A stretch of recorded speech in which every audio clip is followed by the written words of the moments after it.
మహాత్మా గాంధీ గారిని ఇంటర్వ్యూ చేశారు. ఆయన క్రైస్తవుల గురించి మీ అభిప్రాయం ఏంటి అని అడిగితే, క్రైస్తవులు అని అంటంతో మహాత్మా గాంధీ ఊగిపోతా, క్రైస్తవులు అంటే నాకు ద్వేషం, చర్చికి వెళ్ళే దేవుని బిడ్డలంటే నాకు ద్వేషం, యేసు ప్రభు మా దేవుడు, యేసు ప్రభు మా దేవుడు అని మందిరాలకు పరిగెత్తుతారని వాళ్ళంటే నాకు ద్వేషం. క్రైస్తవులంటే ద్వేషం, కానీ క్రీస్తు అంటే వల్లమాని అభిమానం నాకు. క్రైస్తవులంటే ఎందుకయ్యా నీకు ద్వేషం? ఏం చేశారు నీకు? మందిరాలకు వెళ్తారు, వాక్యం వింటారు, కానీ వాక్యం విన్నట్లుగా బ్రతకరు సార్, వాక్యం విన్నట్లుగా బ్రతకరు.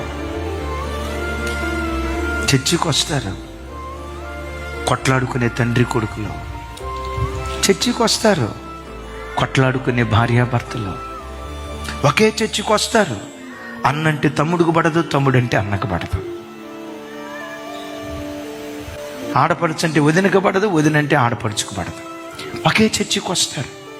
అత్తంటే కోడలకు పడదు, కోడలంటే అత్తకు పడదు. చర్చికి వచ్చినప్పుడు తెల్లబట్టలు వేసుకొని వస్తారు సార్, బయటికి వెళ్ళిన తర్వాత బ్రతుకంత తెల్లగా ఉండదు సార్, వ్రత బ్రతుకు సార్. నాకే గనక నికార్సైన క్రైస్తవులను ఎంతో నికార్సైన క్రైస్తవులను కొంతమందిని ఇస్తే భారతదేశాన్ని కాదు ప్రపంచాన్నే 150 సార్లు నేను మారుస్తా అన్నాడట. అంటే జనమా, మనల్ని మనం కృంగదీసుకోవటం కాదు, ఎక్కడో మిస్ అయిపోతున్నాం. వాక్యం వింటున్నాం, కానీ ఆ వాక్యానికి తగిన ప్రామాణిక ప్రకారం ఎక్కడో మనం బ్రతకలేకపోతున్నాం. అమ్మా, మీలో ఎవరైనా పేద బ్రతుకుతూ పర్వాలేదు, ఎవరైనా ధనవంతుల ఇంటిలో ఆయాలుగా బట్టలు ఉతికేవారిగా, ఏమంటారు, అంట్లు తోవేవాళ్ళుగా బ్రతికినా పర్వాలేదు.